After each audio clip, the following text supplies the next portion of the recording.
नमस्कार विद्यार्थी मित्रांनो, स्वागत आहे तुमचं आपल्या लाडक्या क्रिएटिव्ह मराठी या चॅनलमध्ये। तर पहा विद्यार्थी मित्रांनो, आज आहे 12वीचा मराठीचा पेपर आणि मराठीच्या पेपरच्या आधी आपण थोडक्यात रिव्हिजन करणार आहोत। नक्की कोणते महत्त्वाचे प्रश्न असणार आहेत, त्याचबरोबर कोणत्या प्रश्नांवरती तुम्हाला जास्त फोकस करायचा आहे जेणेकरून तुम्हाला चांगले मार्क जे आहेत ते भेटणार आहेत। त्याचबरोबर आपली प्रश्नपत्रिका नेमकी किती मार्काची आहे अजून देखील विद्यार्थ्यांना माहीत नसेल तर संपूर्ण व्हिडिओ पाहायला विसरू नका। आपल्या चॅनलवरती प्रथम व्हिडिओ पाहायला मिळतो, तर नक्कीच आपण जर 10वी आणि 12वीचे विद्यार्थी असाल तर चॅनलला सबस्क्राईब करून बाजूचे बेल आयकॉन देखील ऑलवरती सेट करून ठेवायचे आहे, कारण आपल्या चॅनलवरती असेच एज्युकेशन चॅनलवरती व्हिडिओ पाहायला मिळतात। तर चला कोणताही वेळ वाया न घालवता आजच्या व्हिडिओला या ठिकाणी सुरुवात करूयात। तर पहा विद्यार्थी मित्रांनो, आजचा 12वीचा मराठीचा पेपर आहे, परंतु थोडक्यात रिव्हिजन करणे गरजेचे आहे।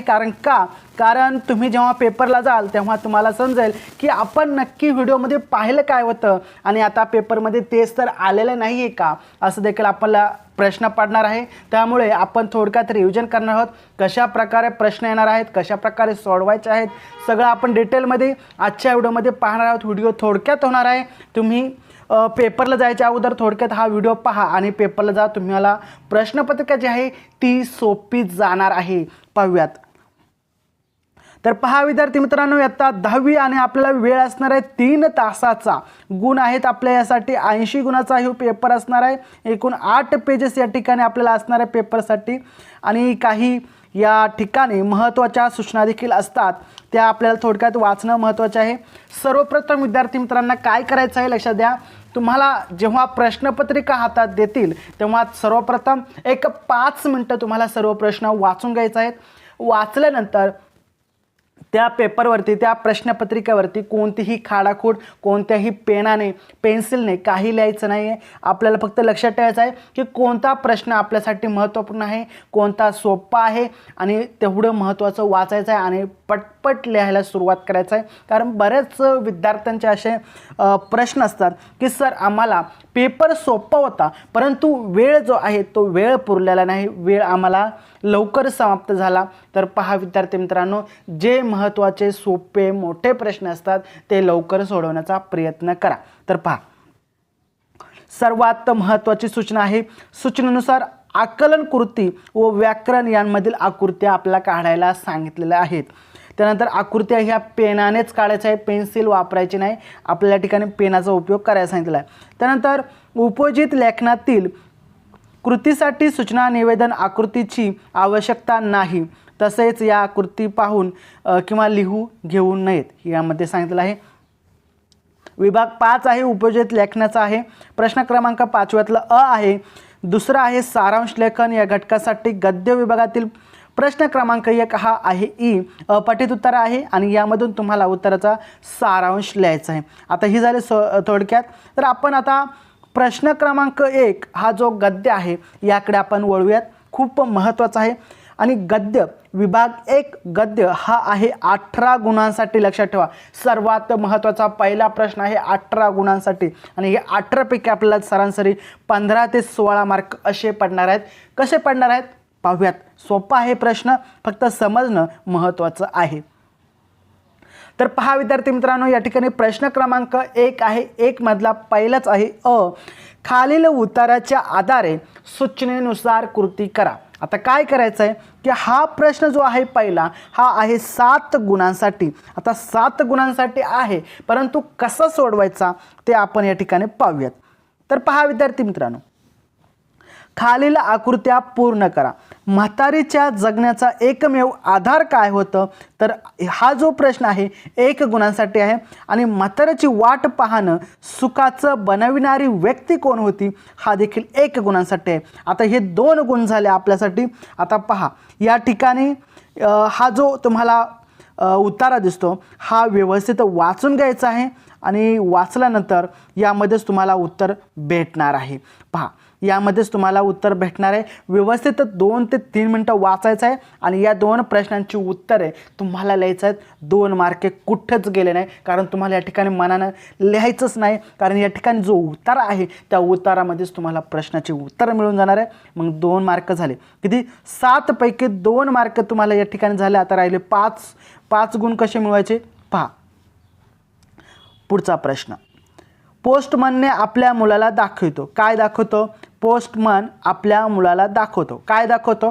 हा जो प्रश्न आहे हा 2 गुणांसाठी आहे आणि या ठिकाणी 2 गोष्टी लिहायच्या आहेत, ते की ह्या उत्तरामध्ये आहेत. पोस्टमन आपल्या मुलाला काय दाखवतं? व्यवस्थित उत्तरा वाचायचा आहे आणि त्या ठिकाणी तुम्हाला जो आहे तो प्रश्न सोडवायचा आहे. पहा, 2 गुण, वरचे 2 गुण मिळाले उत्तर वाचल्यानंतर आणि या ठिकाणी 2 + 2 बरोबर 4 गुण. आता राहिले खाली किती? 3 गुण राहिलेले आहेत. आता 3 गुणासाठी काय आहे? ते 4 गुण होते, 4 मार्क होते, ते आपल्या हातातले होते विद्यार्थी मित्रांनो, आपल्या हातातले होते, ते कुठेही जाणार नाही. फक्त तुम्हाला जो उत्तर आहे तो व्यवस्थित वाचायचा आहे आणि हे 4 गुण आहेत ते मिळवायचे आहेत, कुठेच जाणार नाहीत. त्यानंतर 3 मार्कासाठी असणार आपलं स्वमत. तुमच्या जीवनात घडलेल्या प्रेरणादायी प्रसंगाचे वर्णन करा. आता तुमच्या जीवनामध्ये कोणता असा प्रसंग होता की जो तुम्हाला आठवतो, त्यानुसार तुम्ही थोडक्यात स्पष्टीकरण करायचं. एक 8 ते 9 ओळी किंवा 10 ते 12 लिहिले तरी चांगलंच आहे. ते हे आपल्या मनाने लिहायचं आहे. म्हणजे स्वमत म्हणजे आपल्या स्वतःच्या शब्दामध्ये आपला कोणता प्रसंग आपल्याला आठवतो प्रेरणादायी, जेणेकरून आपण तो एक उद्दिष्ट घेऊन आजपर्यंत काहीतरी जगत आहे किंवा काहीतरी करत आहे, ते या ठिकाणी तुम्हाला लिहायचं आहे स्वतःच्या शब्दामध्ये. आणि हे 3 मार्क पाहिलं विद्यार्थी मित्रांनो, 7 मार्क कुठेच गेले नाहीत. 7 मार्क आले का नाही तुमच्या हातामध्ये? पहा, पहिला प्रश्न आता सोपा गेलेला आहे, कसा सोडवायचा हे देखील आपण समजून घेतलेलं आहे. पहा पुढे. त्यानंतर पुढचा प्रश्न आहे, खालील उत्तराच्या आधारे सूचनेनुसार कृती करा. हा देखील 7 गुणांसाठी प्रश्न आहे. पहिले 7 आणि आताचे 7, एकूण झाले 14 गुण. आता बघा, या ठिकाणी 7 गुण आहेत. आता 7 गुण कसे मिळवायचे, 7 मार्क कसे मिळवायचे? तर या ठिकाणी आजी कुटुंबाचं आगळ या ठिकाणी एक धडा आहे, हा देखील तुमच्या वाचनामध्ये आला असेल. आणि त्याचबरोबर हा इथे उतारा दिलेला आहे, हा उतारा देखील आपल्याला व्यवस्थित वाचायचा आहे. आणि वाचून झाल्यानंतर तुम्हाला या ठिकाणी 2 गुणासाठी एक आकृतीबंध पूर्ण करायची आहे. त्याच्यामध्ये सांगितलेलं आहे आगळची वैशिष्ट्य. आता आगळची वैशिष्ट्य म्हणजे जी कडी होती दाराला, त्या आगळची वैशिष्ट्य काय आहेत ते या ठिकाणी 4 ठिकाणी लिहायचं आहे. आता ते तुम्हाला काय मनाने पाठ वगैरे काय करायचं नाही, कारण या ठिकाणी तुम्हाला उत्तरामध्येच उत्तर दिलेलं आहे. तर पाऊण फूट रुंद सागवनीस आगळ एका भिंतीच्या देवळीत आरपार जायची, असे त्याचे वैशिष्ट्य आहेत या ठिकाणी. आणि हे वैशिष्ट्य या ठिकाणी तुम्हाला 4 लिहायचे आहेत. 7 पैकी तुम्हाला या ठिकाणी पुन्हा एकदा 2 गुण मिळालेले आहेत. आता राहिले 5 गुण आपल्या हातामध्ये. आता 5 गुण कसे मिळवायचे पहा एकदा. खालील आकृती पूर्ण करा. हा देखील 2 गुणांसाठी आहे. आमची ढाळच म्हणजे, आगळ म्हणजे, आता हे जे प्रश्न आहेत हे उतारामध्ये मी इथे वाचलं होतं म्हणून तुम्हाला दाखवतो. बघा, ढाळच म्हणजे काय तर वर्तमानपत्र. ओके. आणि त्यानंतर दुसरा प्रश्न काय होता विद्यार्थी मित्रांनो, आगळ म्हणजे काय? तर आगळ म्हणजे काय या ठिकाणी तुम्हाला उत्तरामध्ये त्याचं उत्तर मिळून जाईल. फक्त व्यवस्थित तुम्हाला हा जो उत्तर आहे तो व्यवस्थित वाचायचा आहे, लक्षात ठेवा, खूप महत्त्वपूर्ण. आणि या ठिकाणी पाहूयात पुढे. हे जे तुम्हाला प्रश्न आहेत ते अगदी सोपे आहेत, सुटणार आहेत. 2 + 2 4 गुण या ठिकाणी भेटलेले आहेत आत्तापर्यंत. म्हणजे पहा, पुढचा आहे सोमत. हा देखील 3 गुणांसाठी आहे. तुमच्या कुटुंबातील आजीचे महत्त्व स्वतः आणि स्वभाषेत लिहायचं. आता समजा प्रत्येक विद्यार्थ्याच्या कुटुंबामध्ये एक आजी असते. आजीचं काय काम असतं, आजी कशी लक्ष ठेवते, आजी सकाळी पहाटे कशी उठते, त्याचबरोबर आजीचे काय एक वैशिष्ट्य आहे नाविन्यपूर्ण, जे सद्यस्थिती आपल्याला पाहायला मिळत नाही, परंतु आजीच्या रूपामध्ये काय पाहायला मिळतं, आजी कशी लक्ष ठेवते. त्याबरोबर तुमचं जे कुटुंबातील आजीचं महत्त्व काय आहे, आजी जुन्या गोष्टी नव्या रूपामध्ये कशा सांगते, ते या ठिकाणी तुम्हाला लिहायचं आहे. 10 ते 12 ओळीमध्ये 3 गुण मिळणार आहे. आता विद्यार्थी मित्रांनो, या पहा, 7 + 7 किती झाले 14. 14 गुण कुठेच गेले नाही विद्यार्थी मित्रांनो, अगदी तुमच्या हातात आहे, पास झालाच समजा. पहा पुढे. त्यानंतर पुढचं आहे ई अपठित उतारा. यामध्ये अपठित म्हणजे जो वाचलेला नाही आतापर्यंत आणि तो इथं दिलेला आहे, परंतु घाबरायचं कारण नाही आहे, सोप्पा असतात प्रश्न. पहा, खालील उत्तराच्या आधारे सूचनेनुसार कृती करायचं आहे. 4 गुणांसाठी हा प्रश्न असणार आहे. आता 4चे 4 गुण कसे मिळतील अपठित उत्तरातून आपण पाहूयात. झाडाबरोबरच्या नात्यातून माणूस शिकतो. काय शिकतो? 1 गुणांसाठी आहे. मांजराबरोबरच्या नात्यातून हे मिळते. काय मिळते? तर या ठिकाणी तुम्हाला उत्तरं मिळून जाणार आहेत विद्यार्थी मित्रांनो.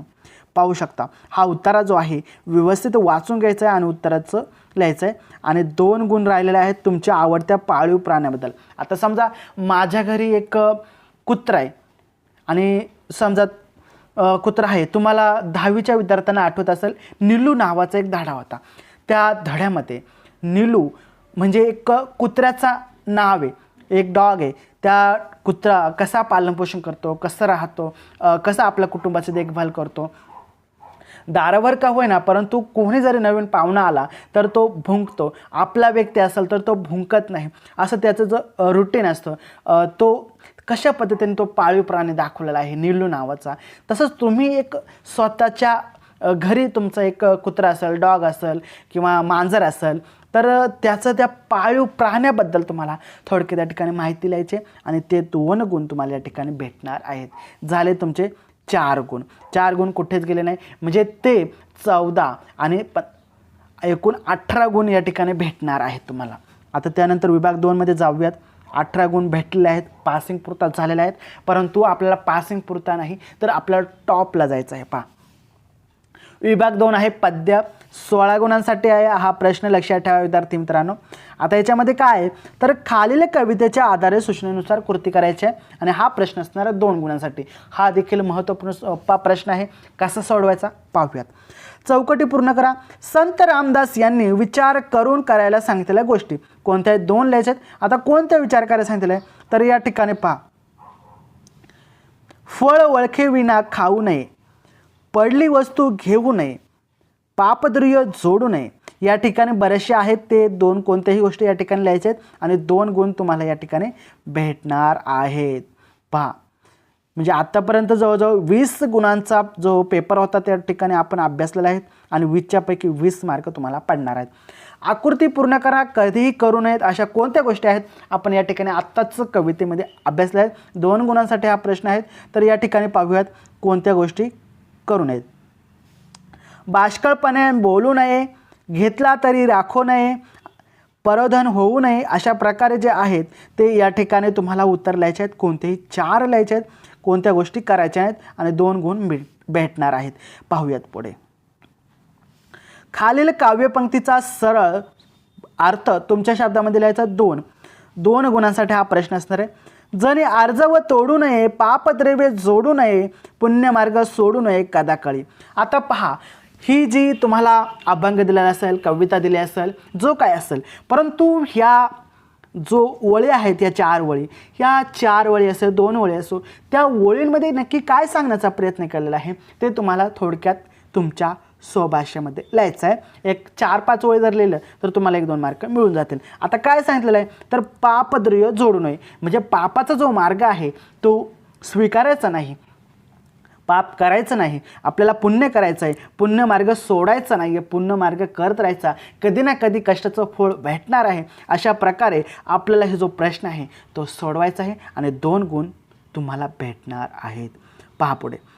आळसे सुख मानू नये, या ओळीचा तुम्हाला समजलेला काय अर्थ आहे? 2 गुणांसाठी आळसामध्ये सुख मानवायचं नाही. आता तुम्ही जर समजा आळस केला तर तुम्हाला सुख भेटणार, परंतु पुढे भविष्यात तकलीफ होणार, त्रास होणार. का? कारण तुम्ही आळसामध्ये जगलेला आहात आणि त्यानंतर तुम्हाला त्रास होणार आहे. म्हणून आळसाला सुख मानू नये. नक्की तुम्हाला काय समजलं यामध्ये ते तुम्हाला थोडक्यात या ठिकाणी स्पष्ट करायचं आहे. पहा, त्यानंतर पुढचा आहे खालील मुद्द्यांच्या आधारे दिलेल्या कवितांपैकी कोणताही एका आकृतिबंध सोडवायचा आहे. 4 गुणांसाठी आहे. आश्वासक चित्र किंवा वस्तू या ठिकाणी आपल्याला दिलेलं आहे, त्यामध्ये सोडवायचं आहे. आणि यामध्ये प्रस्तुत कवितेचे कवी कवयित्री म्हणजे आता आश्वासक चित्र दिलेलं आहे आणि वस्तू दिलेलं आहे. हे कविता आहेत. तुम्ही अभ्यास केला असेल तर तुम्हाला प्रस्तुत कवितेचे कवी नक्की कोणते आहेत, तुम्ही कवितेचे नाव लिहिले, नक्की कविता आहे आणि ती कविता कोणी लिहिली, लेखक कोण आहे, लेखिका कोण आहे, कवयित्री कोण आहे, ते जर लिहिले तर तुम्हाला या ठिकाणी 1 मार्क भेटणार आहे.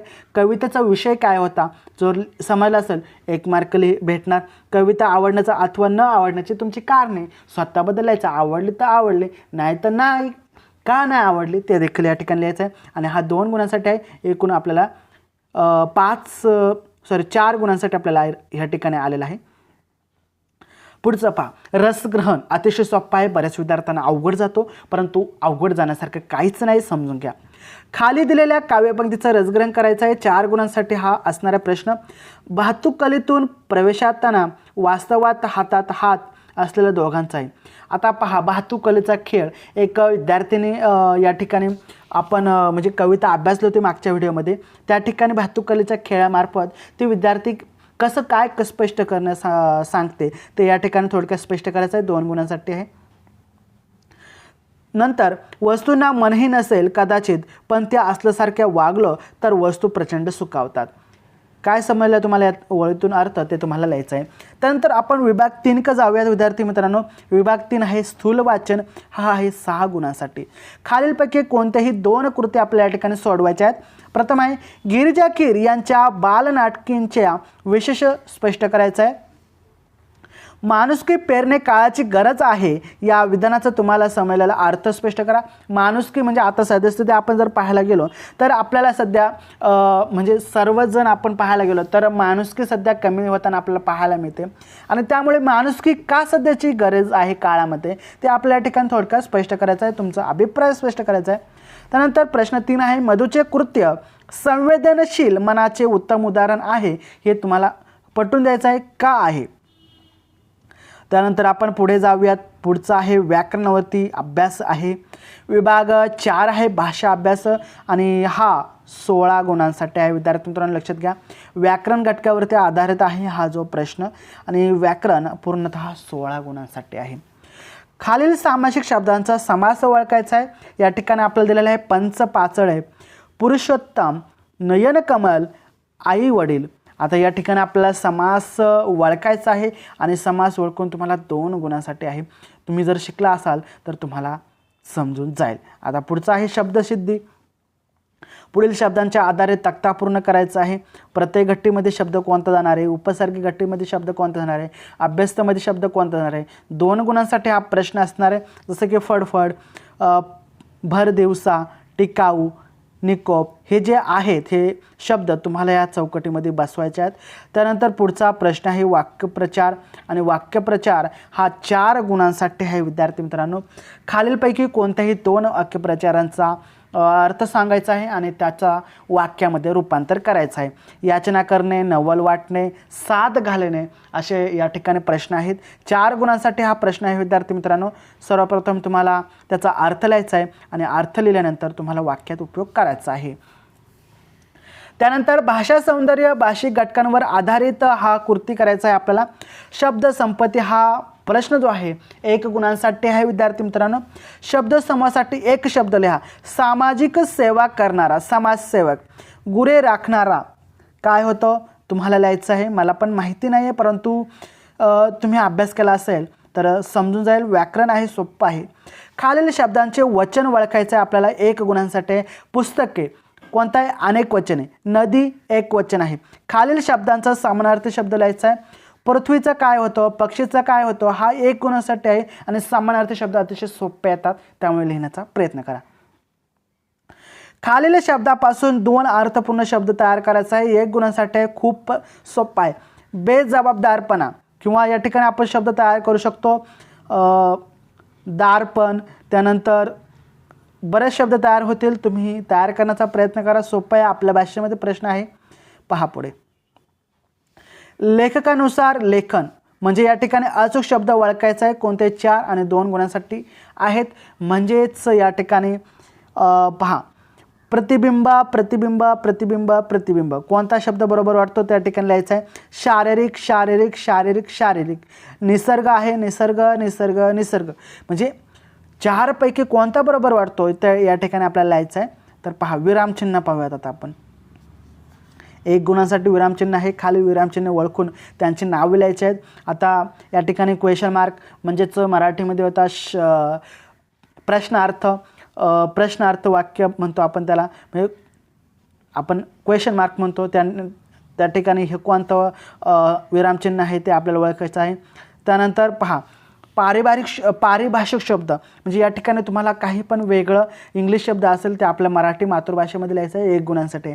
आता इथं काय लिहिलेलं आहे, खालील पारिभाषिक शब्दांना प्रचलित मराठी शब्दामध्ये लिहायचं आहे. तर इव्हेंट म्हणजे आपण एखादा, जसं की तुमचा गॅदरिंगचा कार्यक्रम घ्या किंवा भाषणं असतात, त्याला काय म्हणतो आपण, एखादा इव्हेंट म्हणतो. किंवा ड्रामा, आता ड्रामा कशाला म्हणतात, एखादा नाटक म्हणतो त्याला. एखादा विद्यार्थी असतो नाटक करतो, मग आपण सरासरी म्हणतो काय, तू ड्रामा करतो, म्हणजेच त्याला आपण म्हणतो नाटक करतो. अशा प्रकारे प्रश्न असतात. आता शेवटचा आहे उपयोजित लेखन, विभाग 5 आहे, खूप महत्त्वाचा आहे, 24 गुणांसाठी आहे आणि अतिशय सोपा देखील आहे. पहा खालीलपैकी कोणतीही एक कृती सोडवायची आहे. 6 गुणांसाठी पत्रलेखनामध्ये काय आहे, सर्वप्रथम उजव्या साईडला आपल्याला काय करायचं आहे, पत्ता, डेट वगैरे टाकून घ्यायचे आहे आणि मार्क वगैरे लिहायचे आहे, किती टक्के सवलत वगैरे सर्व लिहून घ्यायचं आहे. त्यानंतर आपल्या इथं खाली किंवाला 6 मार्काला दिलेला आहे. पुन्हा या ठिकाणी शॉपचा ॲड्रेस वगैरे हा 10 मार्काचा आहे. जाहिरात लेखन करायचं आहे, सोपं आहे.